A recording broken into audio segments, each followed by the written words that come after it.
वळूयात पुढल्या बातमीकडे। उद्धव ठाकरे सेना आमदारांची बैठक घेणार आहेत। सायंकाळी 7 वाजता ही बैठक होणार आहे। रॅडिसन ब्लू मध्ये या बैठकीचं आयोजन करण्यात आलंय। हिवाळी अधिवेशनाच्या पार्श्वभूमीवर मात्र या बैठकीला आता महत्त्व प्राप्त झालेलं आहे।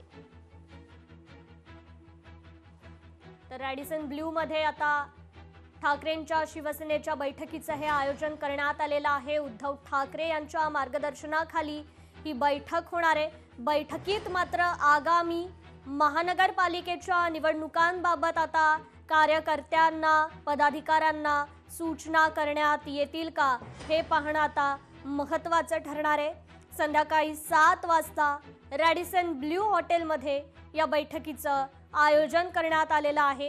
हिवाळी अधिवेशन देखील सुरू आहे, त्या पार्श्वभूमीवर मात्र या बैठकीला आता महत्त्व प्राप्त झालंय। सायंकाळी 7 वाजता ही बैठक होणार आहे। उद्धव ठाकरे यांच्या प्रमुख मार्गदर्शनाखाली या बैठकीचं आयोजन करण्यात आलंय। या संदर्भात आपण अधिक जाणून घेऊयात आपले लोकशाही मराठीचे प्रतिनिधी स्वप्नील जाधव यांच्याकडून। स्वप्नील, खरं तर हिवाळी अधिवेशन सुरू आहे आणि येत्या आगामी मुंबई महानगरपालिकाच्या निवडणुका पाहता या बैठकीला आता महत्त्व प्राप्त झालंय, काय अधिकची अपडेट?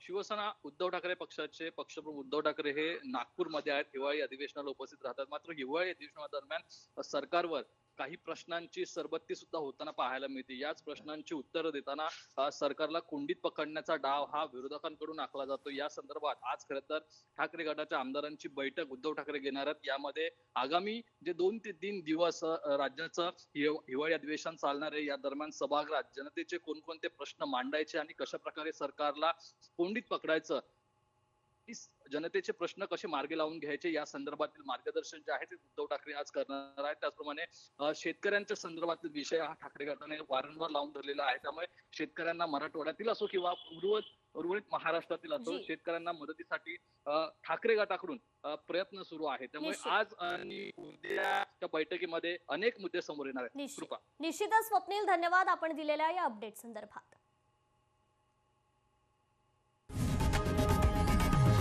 लोकशाही मराठी ऐका, पहा, जागरूक रहा।